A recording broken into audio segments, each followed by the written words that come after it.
अल्पसंख्यकों का पैगाम मोदी के साथ मुसलमान, इस कार्यक्रम के तहत कल यूपी का जो भाजपा का अल्पसंख्यक मोर्चा है एक बड़ा कार्यक्रम करने जा रहा है। दानिश आज़ाद जी हमारे साथ हैं। दानिश भाई, मोदी सरकार के 11 साल पूरे होने पर बड़ा कार्यक्रम आप लोग करने जा रहे हैं।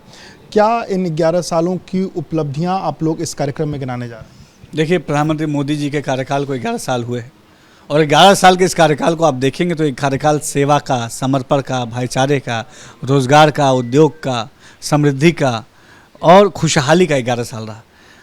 खास तौर पे अल्पसंख्यक समाज की अगर बात की जाए, मुस्लिम समाज की बात की जाए, पिछड़े पासमानदा मुसलमानों की बात की जाए, इनके जीवन में नई रोशनी लाने का काम प्रधानमंत्री मोदी जी ने किया।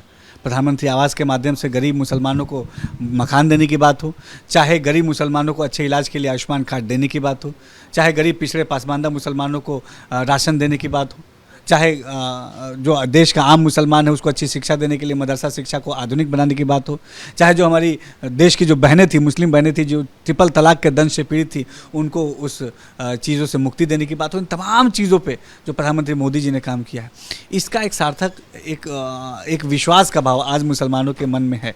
और इस कार्यक्रम में कौन कौन शामिल होने वाला है और आप ये मैसेज किसको पहुंचाएंगे, और क्या ये सम्मेलन गांव-गांव तक आप लोग करने जा रहे हैं? कैसे ये सम्मेलन कैसे करेंगे? निश्चित तौर पे उत्तर प्रदेश के हर जनपद में हम ये सम्मेलन करेंगे और इसमें आम मुसलमान इससे जुड़ रहा है। और बड़ी अच्छी बात है, अभी कल हमने जो लखनऊ में सम्मेलन का एक आह्वान जो किया है, इसमें अभी तक मेरे पास कम से कम हज़ारों फ़ोन आए अलग अलग जनपदों से, और ख़ास तौर पे मुस्लिम समाज के जो नौजवान हैं, जो महिलाएं और जो पासमानदा समाज है, उन्होंने मुझे फ़ोन किया और कहा मैं इस कार्यक्रम में आना चाहता हूँ, आना चाहती हूँ, और क्या टाइम है।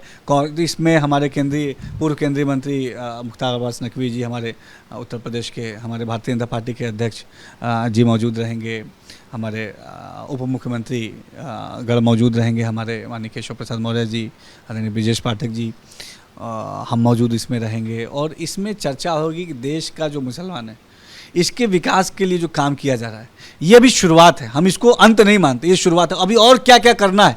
तो ये जब जनता कहेगी, आम मुसलमान जो कहेगा, उसका संदेश हम मोदी जी तक पहुंचाने का काम करेंगे। हम एक ब्रिज हैं, हम एक संदेशवाहक हैं।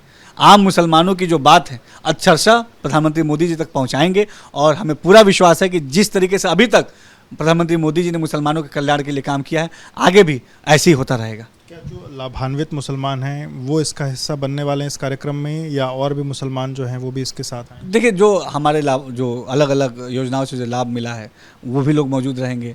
अभी हमने मदरसा हमारा एग्ज़ाम हुआ है, उसमें जो अच्छे परफॉर्मर हैं बच्चे, उनको भी हम वहाँ सम्मानित करने का काम करेंगे।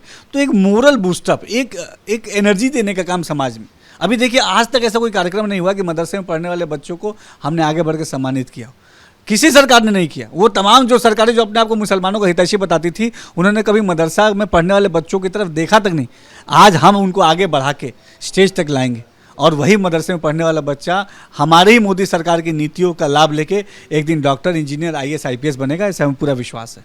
आप लोग कह रहे हैं कि मुसलमान आपके साथ है, पर विपक्ष सवाल खड़े कर रहा है कि मुसलमानों के हित में पिछले 11 साल में कुछ भी नहीं हुआ, और वो यहाँ तक बात कह रहे हैं कि डबल इंजन की सरकार की बात करते हैं, पर इनके इंजन आपस में टकराते हैं और ये मुसलमानों के हित के लिए कोई काम नहीं करते। नहीं, अगर विपक्ष कह रहा है कि मुसलमानों के हित के लिए कोई काम नहीं किया गया, तो या तो विपक्ष ग्राउंड पे नहीं है, या तो उसको मुसलमानों के हित का कोई उसका अलग पैरामीटर है।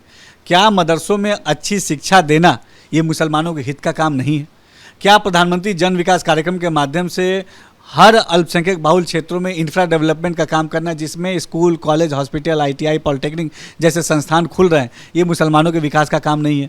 क्या ट्रिपल तलाक के दंश से जो हमारी पीड़ित बहनें थी, जो हमारी, उनको उस दंश से मुक्त कराने का काम मुसलमानों की तरक्की का काम नहीं है? क्या जो हमारे अल्पसंख्यक महिलाएं हैं, उनको स्किल डेवलपमेंट से जोड़ना मुसलमानों के डेवलपमेंट का काम नहीं है? आखिर मुसलमानों के डेवलपमेंट का पैरामीटर विपक्ष ने क्या सेट कर रखा है? क्या केवल मुसलमान जो है उनकी नज़र में रैलियों में भीड़ बनने के लिए पैदा हुआ है और उनके जिंदाबाद मुर्दाबाद के नारे लगाने के लिए पैदा हुआ है? नहीं, मुसलमान आगे बढ़ के देश को विकसित भारत बनाने के लिए पैदा हुआ है, और वही काम प्रधानमंत्री मोदी जी, वही सेवा का काम प्रधानमंत्री मोदी जी मुसलमानों के लिए कर रहे हैं। बहुत शुक्रिया बात करने के लिए। तो आप दानिश आज़ाद अंसारी जी को सुन रहे थे, जिनका साफ कहना है कि अल्पसंख्यकों का जो पैगाम है मोदी के साथ मुसलमान, उसको लेकर के एक बड़ा कार्यक्रम कल होने जा रहा है। इसके बाद अलग अलग ज़िलों में भी ये कार्यक्रम होगा। जो लोग लाभान्वित हुए हैं उनको भी कहीं ना कहीं उनको सामने ले आया जाएगा, मदरसों के बच्चों को सम्मानित किया जाएगा। इस तरीके की चीज़ें कल से देखने को मिलेंगी।